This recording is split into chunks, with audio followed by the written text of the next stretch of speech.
has to be there. As you say that we should not be materialistic in a way. Is it motive? Is it not important to have motive in life? See, motives are there. So the question whether or not motives are important and we must have motives is a little irrelevant because motives are anyway there. And who is asking this question? Is it optional to have motives? If I say don't have motives, is it within our capacity to not to have motives? The one who is asking this will necessarily have motives. Why? Because that is the state of the mind. Where do motives come from? Have we tried to examine the state of the mind from where motives emerge? Motives are there, they are already there, aren't they? And we don't find a way to get rid of them. We can only substitute them. One motive can make way for the other. But motives are there. Where do motives come from? Where do these goals, targets, purposes come from? From what state of mind do they arise? Where do they come from?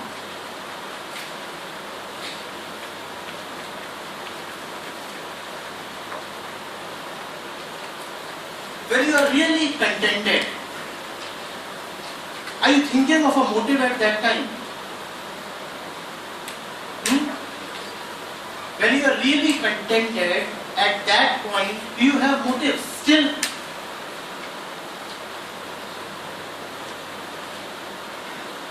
When you are deeply immersed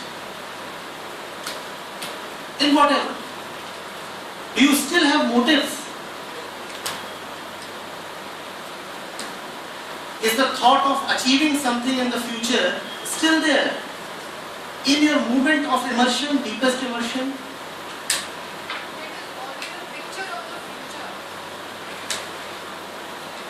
Do we understand immersion?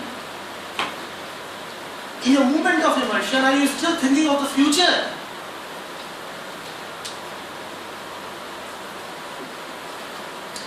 Are you talking to me right now? You are. As you are talking to me right now, are you thinking of the future? You are not. So there is no motive. Because all motives pertain to the future, right? I want to get something in the future. As you are talking to me right now, there is no question of the future. But it is possible that when we cease to talk, and now I'm occupied with somebody else, then your mind starts wandering and starts thinking of the motives that you have for today evening. As you are immersed in the moment, there is no motive. There is just immersion. But when there is disturbance, then thoughts will rush to have a motive, some kind of a plan, some kind of an image for the future. This image of the future is called motive. Right? So what is the state of mind from which motives emerge? Do they come to a peaceful mind or do they come to a disturbed mind? Disturbed mind. And the more disturbed the mind is, the more goals, purposes, targets, motives it will have. So let's not talk of motives. Let's talk of the state of mind. Those of you who are deeply occupied with motives must inquire into the state of mind. Why am I so disturbed that my mind must always rush to the future? Why? Had the mind been peaceful, there was no question of thinking about this and that. Peace is sufficient. Only an insecure mind needs to think so much of the future. Otherwise not needed. There must be some perceived deficiency in the present in order for you to have a target in the future. The mind thinks that it is acting very smart by having some target in the future. The mind's logic is clear. The mind is saying, there is something wrong, I want to set it right. There is some problem, I want to correct the problem. There is some disease, I want to heal the disease. But ask the mind, when is the disease? Alright, you are saying that you are diseased. Let's begin from there. When is the disease? The disease is right now. And when are you aiming for the treatment? You are aiming for the treatment 2 years, 4 years, 20 years from today. If I have a headache right now, do I want a treatment 2 years down the line? Worse still, if I get a heart attack right now, do I want the heart attack to be treated 4 years later?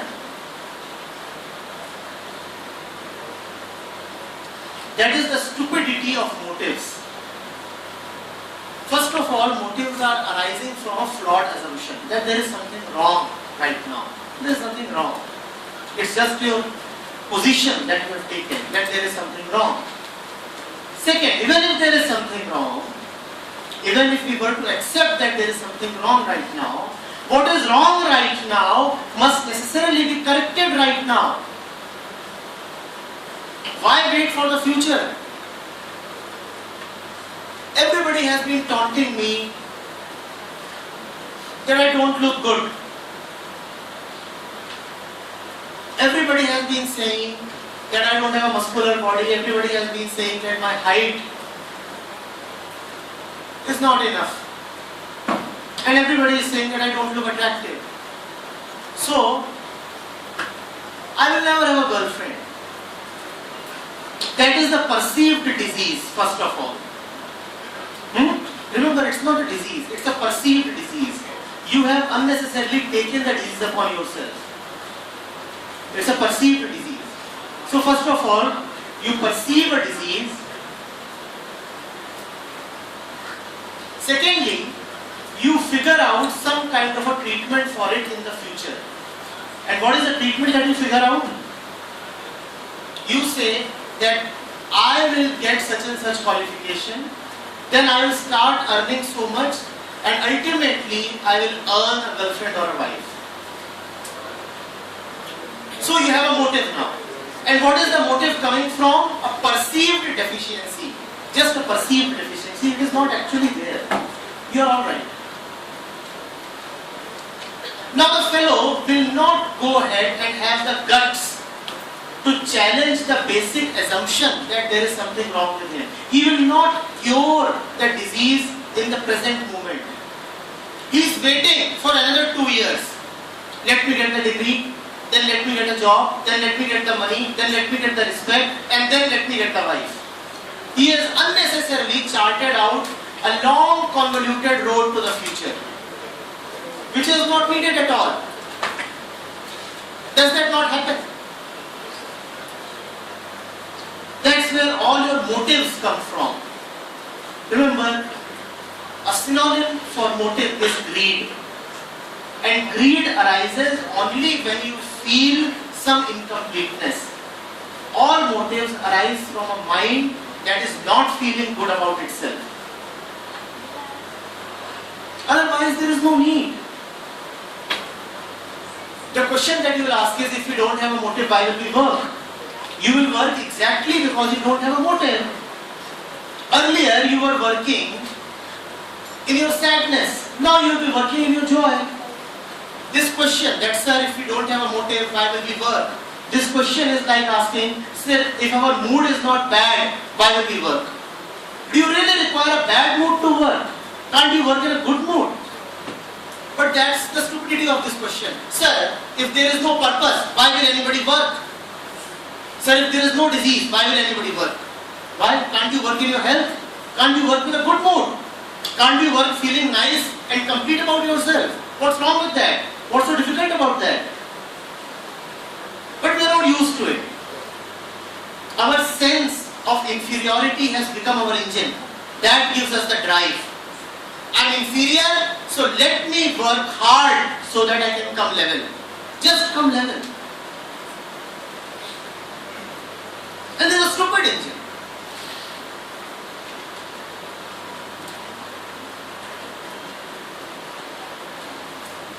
An artificial engine.